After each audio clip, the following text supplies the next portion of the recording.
Hey, I'm Micah from O Sleeper, and you're watching barebonesmusic.com. Barebones feature artist.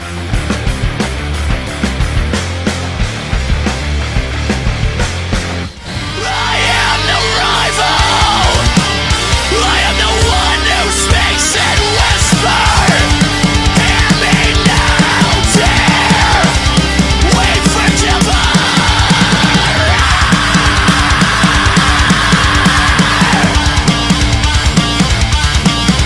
barebonesmusic.com. I'm here with Micah from O Sleeper. How you doing? Doing well. Thanks for hanging out with us. Thank you for having me. Let's go ahead and talk right about the album. Okay. Son of the Morning, just released in August. Tell me about the whole concept behind it. Okay, Son of the Morning is it's an album that kind of chronicles the final battle between the devil and God, and where the first song is actually all voiced by the devil, and he's kind of making this challenge to God, and the rest of the album is God speaking into different people's lives at different parts of their lives and raising an army and teaching it and like telling everyone how to face the son of the morning, which is Satan. And then the last song of the album is God's direct reply to the first song. And I won't spoil it for you, but Well, yeah, I'm gonna have to ask you about the logo though, because that's a pretty important part of the whole puzzle, is it not? Definitely the cover. is. The symbol on the album cover is a broken pentagram, and the pentagram, when taken from the pagan culture to satanic culture, they matched the goat's head with it to represent like Satan. And where the 2 points on the top are its horns, the ones on the side are the ears, and then the point at the bottom is the goatee. And on the last line of the song, the finisher on our album, God says to the devil, he says, "My angels will sing to a world reborn as I cut off your horns."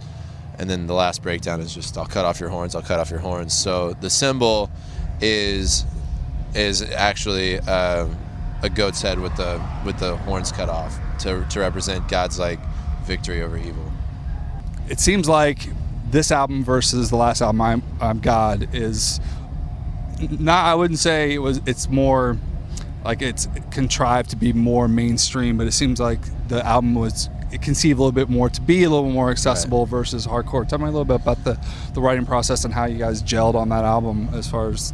Well, we definitely took a more thought-out approach to it, and basically with our last album, When I Am God, we took the entire touring cycle, the whole album cycle of it, all the shows we played. We really tried to listen to like our fans who were there to see us and hear what their favorite parts were and everything, and we took like all of those favorite parts, and when we were thinking about writing Son of the Morning, we were like, all right, let's just write a whole album of those kind of parts. So that's what that's how that I guess a little more, it's a little bit more graspable, I guess, at some parts, but then again at other parts it's a lot more technical than our last album.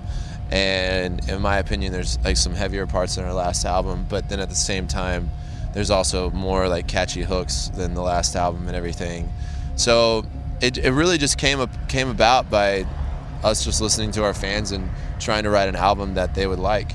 We wouldn't be doing this without the people who come out to see us, and the encouragement that we get from our fans is priceless to us. Like that's what keeps us going. And when we write a new album, we're writing them for those people. You guys have been lumped in by guys like us in the media who tend to want to categorize bands as metalcore, or I mean, do you find those labels to be distracting? You're always gonna have labels on you. If you ask anyone in a band, they're gonna tell you it's like, oh well, we're like a mix of progressive meets hard rock meets, mathcore meets blah blah, with a twist of something or other, but it's all going to get lumped into some category, and you're right, metalcore is kind of the category we've been lumped into, which there's nothing you really do about it. But you do a lot more singing on this album. Yeah, there's a lot more singing. like as far as the Christian thing goes, it's funny. Like you find just as many narrow-minded people on each side of it. You know, like where there's the Christians who will only like some Christians who will only listen to music if it's Christian music, right. And then there's other people who, if they hear it's Christian music, no matter how good it is, right. they won't listen to it because they don't like Christians or something. So either way, once that's thrown into the mix, that's definitely going to be a hindrance on some and a plus on others. I think really when it comes down to it, though, like as far as labels, interviews, like reviews of the record come, you can't really do anything other than just keep doing what you're doing and listening to your fans, because like that's when it comes down to it, that's what counts. Like the people coming out and talking to you at your shows, like. I fear a world without the sun. I fear a world without the sun. Whenever wish it.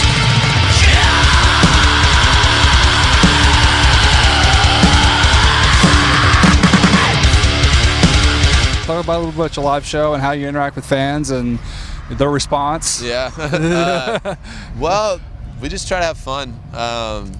Try to make it interesting. Like I think a big thing like today is, people coming out to shows, they're planning on it, they're looking into it, they're listening to your music over and over and over. Like they've set their whole week around it. They get there, they pay like $10-15 to get into the show. It all builds up to that, and like I want to put on a show. This is why we're here, like that. There's so much blurred area with record sales now, and with downloading and with MySpace and with all this stuff. You can't ever really tell how big a band is or how dedicated the following is, or if they're just a trend or whatever. So you really only have to judge off of the people who show up and like what they do.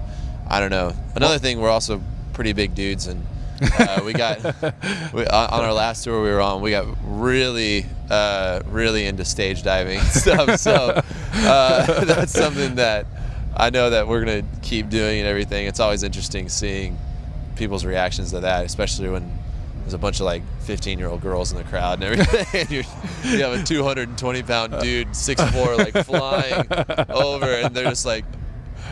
But it's funny because, you'll get back on stage like, oh my God, I think I totally busted someone's nose open on that one. And you feel so bad. And then that person will come up to you afterwards, like holding their nose, like, this is the best show I've ever been to.